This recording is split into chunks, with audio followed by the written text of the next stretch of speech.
compliquée pour beaucoup de gens. Cette vie, j'en parlerai un peu. Donc ça, c'est une deuxième série de documents. Après le texte, l'image, les représentations, iconographie, l'iconographie. Le troisième ensemble d'éléments que nous pouvons également retenir, c'est le rite, la commémoration, tout ce qui accompagne les fêtes qui sont consacrées à ce saint. Alors là aussi, il y a beaucoup de choses sur saint Antoine. Et le film que je vous montrerai tout à l'heure est arrangé dans cette troisième catégorie. Le problème sera d'essayer de comprendre quel rapport il y a entre ces rites, les images du saint et les textes qui racontent son histoire. Parce que les choses ne sont pas simples. Je crois qu'il serait très naïf de croire que on fête saint Antoine d'une certaine manière parce que les textes qui parlent de saint Antoine nous racontent telle chose. Il n'y a pas de rapport direct entre la réalité, je dirais, folklorique du culte du saint et des documents ecclésiastiques très officiels qui parlent du même saint. Souvent, les choses ont évolué de manière indépendante. Et c'est bien le problème pour notre saint aujourd'hui, d'essayer de comprendre un petit peu comment tout cela s'articule.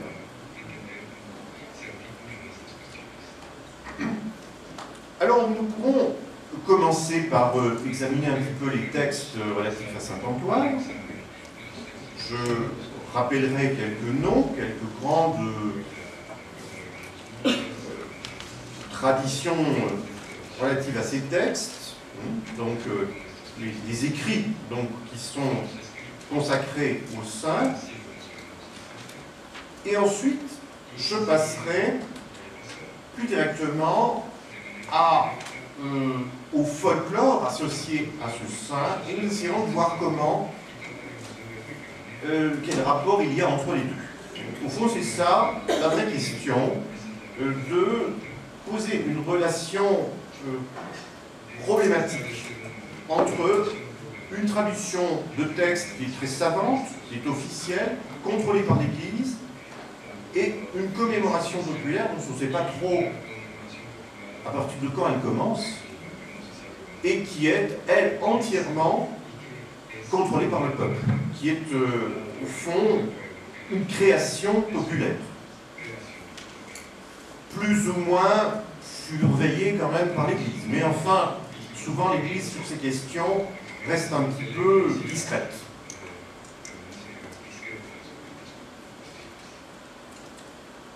Alors, voyons d'abord la question des textes.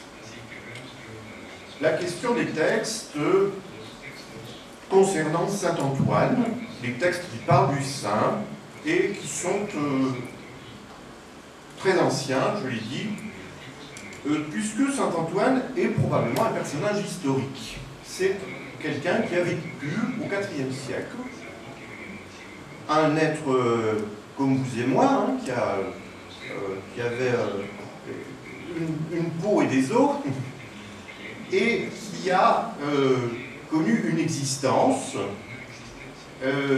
très particulière dont les textes vont nous parler tout de suite pratiquement de son vivant. Saint Antoine avait un ami qui s'appelait Athanase, A-T-H-A-N-A-S-E, qui était un évêque d'Alexandrie au IVe siècle. Et c'était un ami donc de saint Antoine. Il était admiratif devant la vie de saint Antoine. Tellement admiratif qu'il a voulu laisser à la postérité le témoignage de cette vie exemplaire. Alors il écrit en grec une vie d'Antoine qui est le plus ancien témoignage concernant ce saint.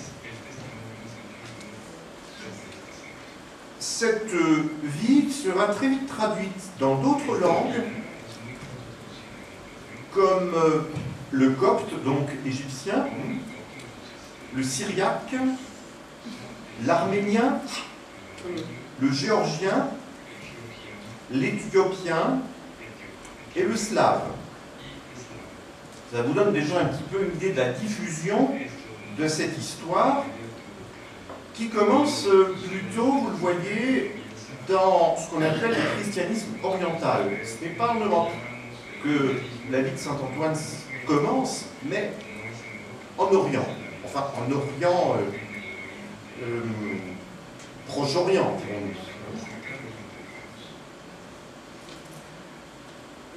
cette vie est très vite arrivée en Occident, jusqu'en Irlande, au 8e siècle, où on va limiter, on va reprendre l'histoire pour remplaçant simplement le nom du saint. Je ne s'appellera plus Antoine, mais on trouvera d'autres noms de moines qui auront exactement la même vie que celle d'Antoine. Donc cette vie de saint Antoine semble avoir été un peu un modèle qui s'est répandu dans tout l'Occident. On y trouve déjà quelques thèmes importants qui vont se retrouver ultérieurement dans d'autres versions. Le saint, par exemple, il est traîné en enfer, dans des lieux marécageux, infestés par les démons. Et là-bas, il connaît des tentations, c'est-à-dire que les diables s'attaquent à lui pour essayer de le soumettre à leur volonté. Mais saint Antoine résiste. Et il fait preuve de vertu et de qualité qui vont constituer une sorte d'héroïsme, une forme d'héroïsme.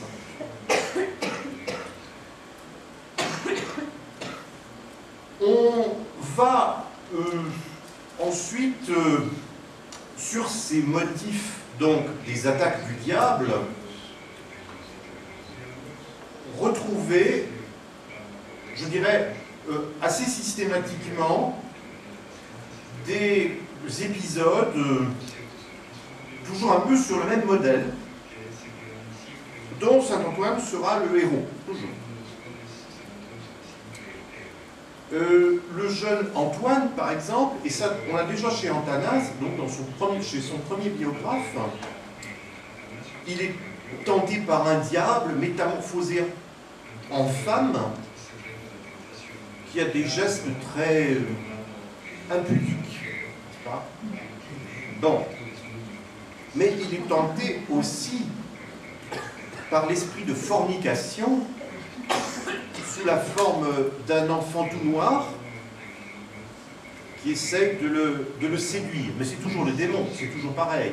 Toutes ces métamorphoses qui se trouvent autour d'Antoine ne sont que des incarnations différentes du diable. Et saint Athanase dit qu'il est facile au diable, pour faire le mal, de revêtir diverses formes. C'est toujours sous la forme d'animaux sauvages que le diable se travestit. Ou quand ce sont des humains, ces humains